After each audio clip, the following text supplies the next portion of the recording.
Bonjour! Aujourd'hui, je vais vous faire l'analyse et la critique du livre L'Empire Netflix.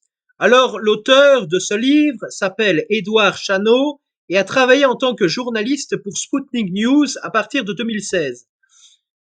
Alors, il y a tout d'abord le parti pris de Netflix. Je cite, Ted Sarandos, qui est le PDG de Netflix, a fait une levée de fonds pour la seconde campagne d'Obama. Page 11. Je cite, Disney a contesté une loi jugée homophobe en Floride, celle de Ron DeSantis, page 11. Bref, Disney est aussi gauchiste que Netflix. Page 13, je cite, les GAFAM exercent une censure vigilante. Page 16, je cite, à la croisée du soft power et de la guerre culturelle.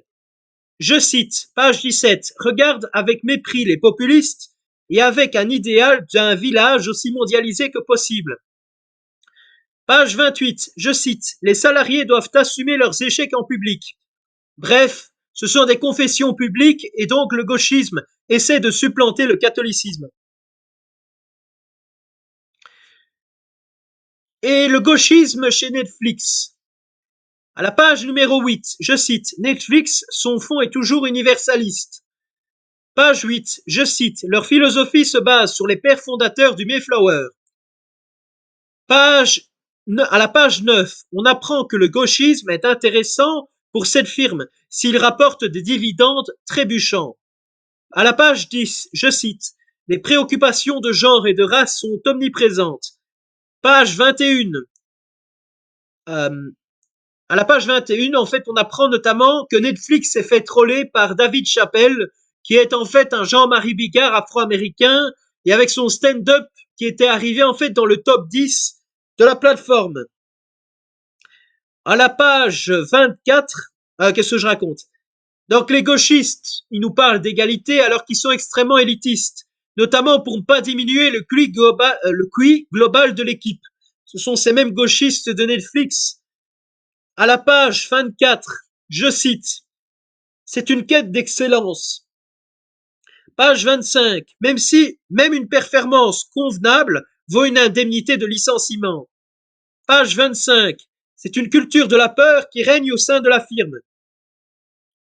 Selon les gauchistes, je cite, page 50 du cabinet de conseil de McKinsey, Diversity Matters. C'est le nom de son rapport, explique que les entreprises qui ont le plus de diversité affichent une performance supérieure de près de 35% par rapport aux entreprises qui n'en ont pas.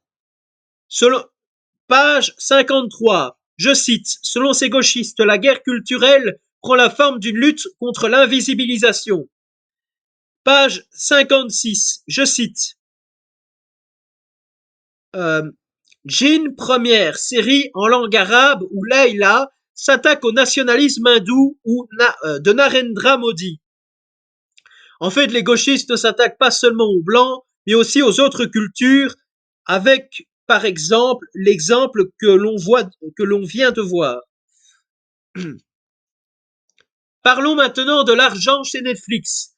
Netflix utilise un brainstorming algorithmique à la page 33. Bref, l'intelligence artificielle. À la page 35, il est dit, je cite, est dans la production et la consommation cinématographique. C'est intéressant de voir que Netflix essaye de se diversifier, tant bien que mal, mais essaye. À la page 42, je cite, c'est avec la télévision que le cinéma est passé de 450 millions d'entrées après-guerre à seulement 200 millions à la fin des années 60, car les cinémas ont cessé de proposer des journaux d'information. À la page 42, je cite, les films qui ont été spécialement inventés pour le grand écran au départ, notamment pour retenir l'attention du spectateur. À la page 39, je cite, un film devait attendre 3 ans avant d'être diffusé sur la plateforme VOD, en parlant de Netflix. Et donc, elle a dû s'adapter au climat ambiant. À la page 63, je cite, la politique économique de Netflix devra changer. Mais le problème, c'est que Netflix, en s'ouvrant à la publicité, devra faire un surplus de transparence sur ses succès et ses échecs et son mode de fonctionnement pour séduire les annonceurs. À la page 15, je cite, Netflix, c'est 221 millions d'abonnés en 2022 et 1 milliard d'heures de visionnage. 144 nouvelles séries en 2015 et 168 en 2020. Aujourd'hui, c'est le binge-watching qui prime avec un abonnement d'une dizaine d'euros par mois, page 15. Bref, on offre notre temps de cerveau disponible, page 16. Je cite, en 2022, pour la première fois, la plateforme a perdu plus de 2 millions d'abonnés, page 17. Je cite, selon Elon Musk, celle-ci est devenue irregardable, page 17. Je cite, depuis 2 ans, quand le livre a été écrit en 2022, deux concurrents ont commencé à concurrencer Netflix que sont Disney Plus et Amazon Prime, notamment car les gens partagent un compte individuel des fois seulement pour ne regarder que quelques jours les séries phares à leur sortie. Page 18. Page 19, je cite, Netflix a porté un coup au 7e art. À la page 19, je cite, Netflix a commencé en 1997. C'est en 2013 que cette plateforme diffuse sa première série à grand succès, House of Cards, Stranger Things et La Casa del Papel, qui, au passage, Netflix n'était pas encore gauchiste à l'époque. À la page 37, je cite, le cinéma perd face aux séries car l'environnement, les personnages, les stimuli sont un premier pas vers l'addiction. À la page 38, je cite, cette hyperstimulation bat celle d'un film. À la page 39, je cite, la pandémie de Covid-19 a fait du mal aux salles obscures. À la page 40, je cite, Netflix s'est engagé à produire 3 films par an. Bref, cette plateforme essaie de s'imposer face au cinéma.